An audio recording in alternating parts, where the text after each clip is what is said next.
Alright, hello everyone, welcome back to the channel. This, of course, is another anime reaction video. I just got done reacting to the second trailer for Record of Ragnarok, which is a 2-minute and 15-second trailer, and that video is fucking 20 minutes long. The recording is 20 minutes. I talk too goddamn much. Holy shit. To be fair, that's not including any editing down, because I don't want to do, like, an uncut reaction on a different website for this, because it's just a goddamn trailer. It's a 2-minute trailer, so I'm sure there'll be some copyright issues with that. Maybe we'll see, but that's not really important. But we're about to get into more Gintama episode. Fuck. How did I forget? What episode are we on? 45 and 46, I think. What was episode 44? Okay, yeah, episode 45 and 46. I don't know, I forgot that. But, yeah, last two episodes are great. Based on the list I was given, shouldn't be any more, or shouldn't, well, hopefully shouldn't be, like, more hugely, like, episodes connected in, like, a big way that'll end in cliffhangers for a little while. We'll see when we get, okay. We're getting into Gintama, episode 45, 46. As always, link in the description to the uncut reaction on BitChute or Pixel Drain. You can watch the reaction there, and then come back to YouTube for the discussion. I think I like that episode because, dude, this is a Sadaharu episode. I am fucking all for it. That was a great episode. Oh boy, a lot more great comedy. That'll always be the best. One of the best things about Gintama is that it's funny as fuck. Like, I don't want to mention it very often, but the people who dropped the show early on because they came here for the serious stuff, but they only got a goofy comedy. Like, why didn't you stay? The comedy's still really good. This is fucking funny as fuck. The comedy, even if you were expecting a serious drama, the comedy is still really good. It's one of the funniest things. I said that already, but man, this is a great episode. And it was really interesting too. I think one of the most interesting things about this episode is probably how they've basically introduced more mystical elements, because they're priestesses in a religion. They gave us a bunch of like jargon relating to their religion, Inugami, and other words that I can't remember. But it's kind of adding to this idea of that, like, Gintama has, like, as a world, it's got a lot of crazy shit in it, and there's a lot of crazy things that happen to it.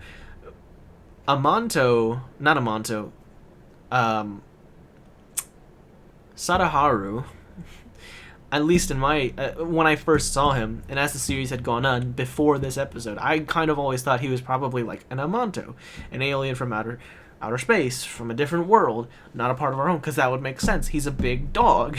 We don't have dogs that big.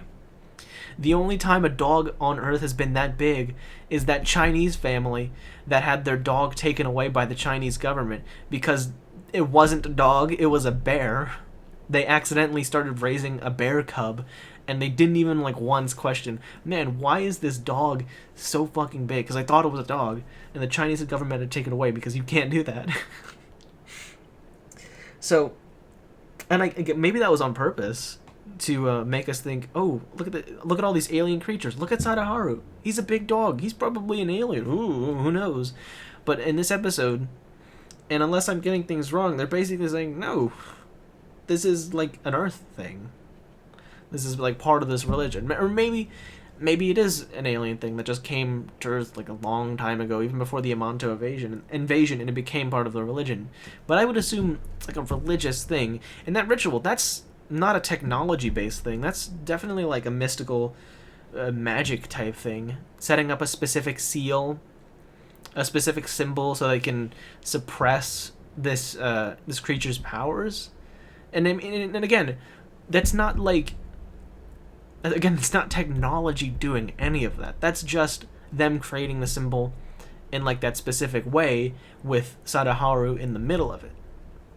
So I think that's really interesting, and I think I like the fact like that they're not going into too much more detail. Like they gave you just enough detail so that you can understand what's going on in the story of the episode, but they're not gonna like waterboard you with exposition on how exactly all of this works, the structure of the priests and the priestesses, and the way the religion worked before, and the tragic demise of the religion and how there's very little of them left. It's not gonna bog you down with any of that. It's gonna give you the essential details while also still leaving enough out where it's still a mystery, because at this point what we know is the same as Gintoki's. Like it's like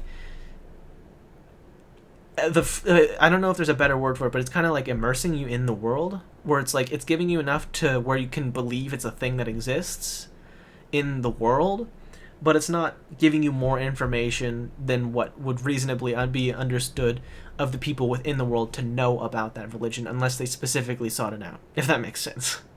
So I think that's like a good writing technique, is to not demolish you with exposition on a certain thing when it's not necessary. Like obviously there would probably, if there was a story revolved around that religion, like that would probably be necessary, is like backstory on it. But because it's not, So, let's see. Was there anything else I wanted to talk about this episode? No, other than getting to see more about Sadaharu, like learning more about Sadaharu, like since he's just a dog, we can only really tell what he was thinking by its actions. But that little inclusion of the translator, that was a pretty fun addition. Not only was it good comedy, but it was also really adorable. It was really sweet at the end. Real quick before I forget, so I don't forget, let me look up Gintama character poll. Popularity polls. First poll. This must be the... I don't know which poll this is, but I'm just going to go with the first poll right now. First poll... Gintoki, obviously first, then Sogo second, Hijikata third, Shinsuke Takasugi fourth. Really? Wait, when was the first poll taken? Do you have a time when it was taken? Because so far, maybe because it's manga, but like so far he's been in like one episode in the anime. Then Yamazaki over Katsura, and why is Sogo on there twice? And Shinpachi, and where's Kagura? John Cena? What is happening? What about the second one? Kamui, Kagura. Who the fuck is Kamui? I don't know. I don't recognize that character. Okay. Well, am I? That's. Okay, maybe it's this one, because this is the one where Kagura is in 7th and Shinpachi's 8th. So Gintoki, first place. Ichikata, second place. Interesting. Who the fuck is I'm not going to look it up. I can't remember off the top of my head who Kamui is. I'm sure someone in the comments will remind me if it's somebody that we've actually met in the anime and I just forgot. But Sogo, Shinsuke Takasugi. I'm surprised he's 5th when, in the anime at least, he's been in a single episode. I mean, he's interesting, alright, but Katsura, Kagura, and Shinpachi have had way more screen time and have at least been more developed because they've had more time. You know what? I'm getting it. It's not that serious. It's a character ball. Whatever. Let's get into the next episode. Episode 46 of Gintama. Okay. Whew. I was just checking the lighting. Fuck, dude. That was a really cool episode. I really enjoyed how they decided to have an episode surrounded around more side characters. I've really enjoyed pretty much every episode that focuses on side characters, or characters who are introduced way earlier on but didn't have very much screen time. Like, I think Tai might be an exception because Tai has had screen time since she was first introduced. But like Sadaharu, for example, like we got to see more of him finally in the last episode. And in this episode, a new character who's introduced just last episode is getting more like exposure. She's getting more screen time, and that was really, really cool. I like how Sorachi he works to include a lot of the side characters when he can, and it works amazingly because this episode was fucking funny. Even though I feel terrible for Gintoki Hasegawa, Kondo, and Matsudaira because they just got massively conned out of all of their earthly possessions. And they walked out on the street in the morning with a dead liver, no clothes, no possessions, like everything that was on them was pawned off. And all they got out of it was free alcohol and some laughs. They had good. The memories are nice, but man, Gintoki's extra broke now. Didn't even get anything out of it. Not even a thank you. SMHing my head. But goddamn. Fuck. What else was it? Oh right. Speaking of when I was talking about giving side characters more screen time, and I think giving screen time to more side characters is a thing that's always going to be popular with every single series. It's just a matter of how the writer for that series works. But I think something that like this series in particular, Gintama, has over a more battle shonen, a more battle focused shonen like Naruto, for example, where Naruto is notorious even among people who haven't seen it for having issues with pushing side characters away, focusing on only a select few in the main circle of characters to develop. And I think where Gintama has an advantage in that category because of the way Naruto works, it's all about the battles.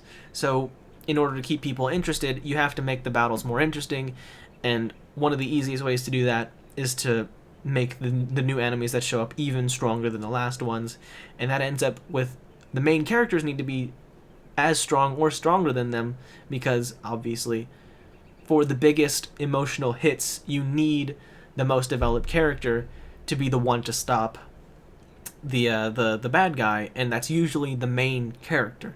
And so because of all of those that huge explanation in words, I'm sure you could find a way better person to explain this idea of like shonen power escalation, and the problem that arises when that happens is that the side characters become less and less relevant. They have less to do, they show up less, and and I think bringing it back to what I was saying about why Gintama has a bit of an advantage when it comes to that is because since it's not a battle shonen and the series isn't focused on escalation of power, fighting bigger threats, getting stronger, it's more about these characters and it's more concerned with telling funny jokes than it is with having dramatic fights.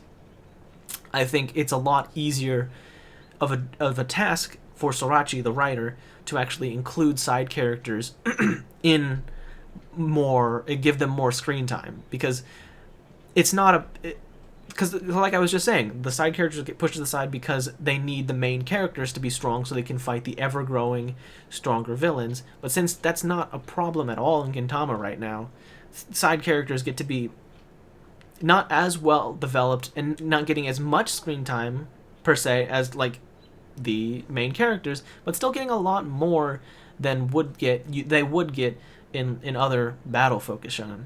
You know what I mean?